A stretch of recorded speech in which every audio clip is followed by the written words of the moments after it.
铜箔裂开了，这时候要很小心，把它洗干净。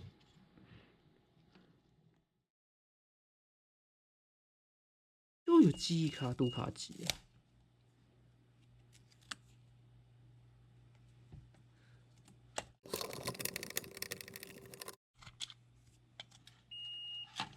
好了，拔下来了。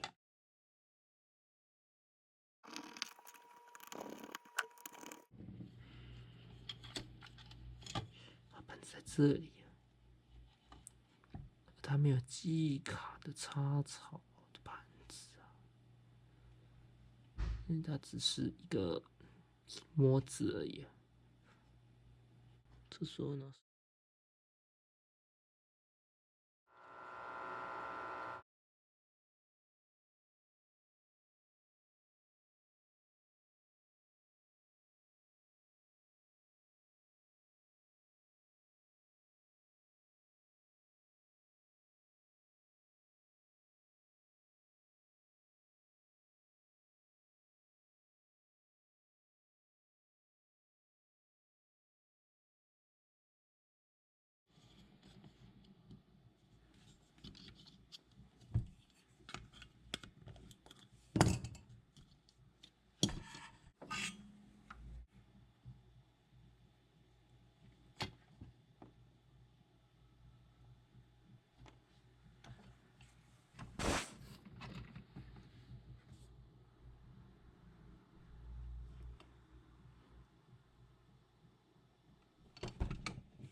铜箔裂开了，这时候要很小心，把它洗干净。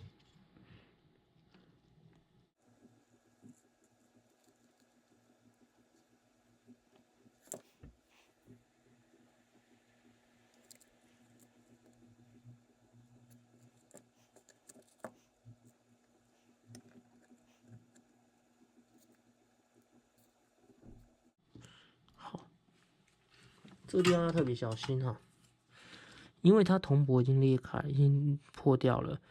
相对的，这边这三个，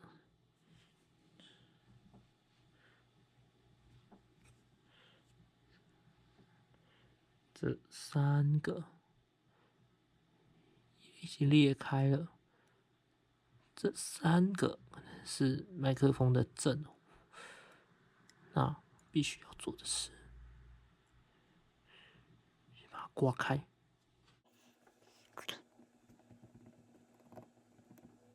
不用刮太多，有看到就好。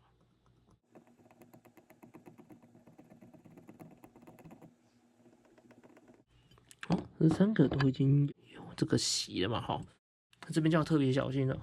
我们要拿一个夹子把它固定住。